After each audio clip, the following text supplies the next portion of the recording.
নমস্কার বন্ধুরা, সবাই কেমন আছো? আশা করি সবাই খুব ভালো আছো। তো আবারও নতুন একটা রেসিপি নিয়ে চলে আসলাম তোমাদের জন্য। আজকে বানাবো বাসন্তী পোলাও। তো ঝুরঝুরে বাসন্তী পোলাও কীভাবে বানাতে হয় সেটা তোমাদেরকে আজকে দেখিয়ে দেব। খুব সহজভাবে বাসন্তী পোলাও বাড়িতে বানিয়ে নিতে পারবে।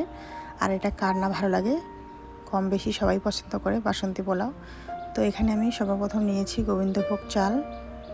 চালটাকে আমি খুব ভালো করে ধুয়ে নেব। আর এখানে আমি 500-র মতো চাল নিয়েছি।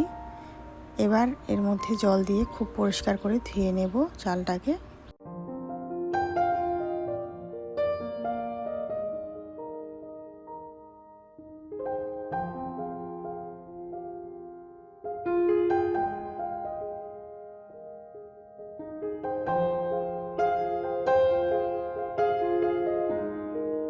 চালটার থেকে খুব ভালো করে জলটাকে ছাড়িয়ে নিয়েছি, দেখতে পাচ্ছ। এবার এটাকে আমি ভেজে নেব কড়াইয়ের মধ্যে।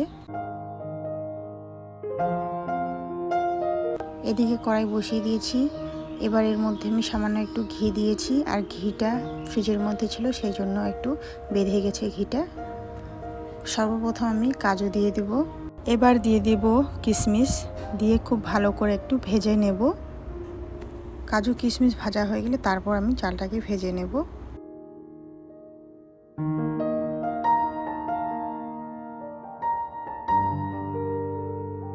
তো দেখতেই পাচ্ছ বন্ধুরা, কাজু কিশমিশ খুব ভালোভাবে ভাজা হয়ে গেছে। এবার এগুলোকে আমি নামিয়ে নেব। এবার নামানো হয়ে গেছে। এর মধ্যে দিয়ে দেব 2টা তেজপাতা, আর দিয়ে দেব লবঙ্গ, দারচিনি, এলাচ ফোড়ন দিয়ে খুব ভালো করে একটু নাড়াচাড়া করে নেব।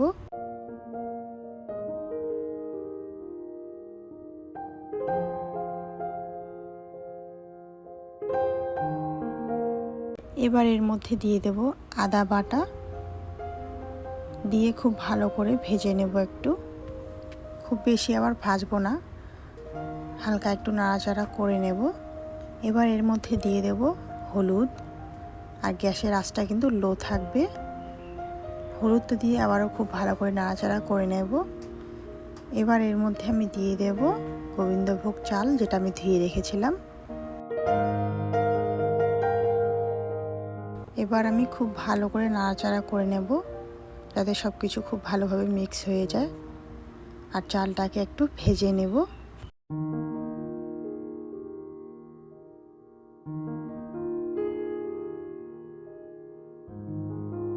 তো চালটা আমার ভাজা হয়ে গেছে বন্ধুরা, দেখতে পাচ্ছ ঠিক এরকম হবে।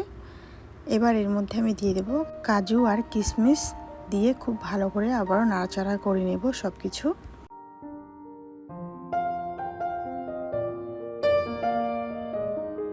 এবার এর মধ্যে দিয়ে দেব চিনি। আর চিনিটা আপনারা যেরকম মিষ্টি খেতে পছন্দ করবেন পোলাওটা, ঠিক ততটাই চিনি দেবেন। তো চিনিটা দিয়ে খুব ভালো করে নাড়াচাড়া করে নেব আবারও। এবার এর মধ্যে দিয়ে দেব গরম মশলা, দিয়ে খুব ভালো করে মিক্স করে নেব।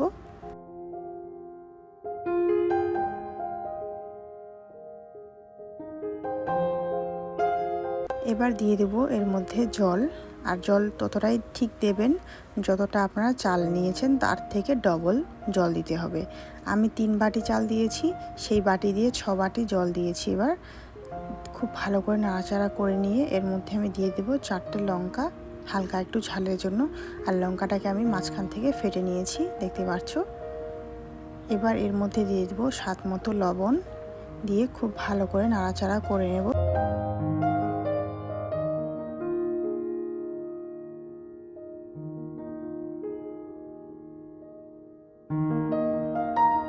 এবার এটাকে আমি 20 মিনিটের জন্য ঢাকা দিয়ে জাল করে নেব, মিডিয়াম টু লো আছে। আর আমার ঢাকনার মধ্যে ছোট্ট একটা ফুটো আছে, সেই জন্য আমি একটা লবঙ্গ দিয়ে বন্ধ করে দিলাম, যাতে করে গ্যাসটা বার হয়ে না যায়। এবার 20 মিনিট পর ফিরে আসব। তো দেখতে পাচ্ছ বন্ধুরা, জলটা শুকিয়ে গেছে, খুব সুন্দর হয়ে গেছে। এবার এটাকে আমি হালকা একটু নাড়াচাড়া করে নেব।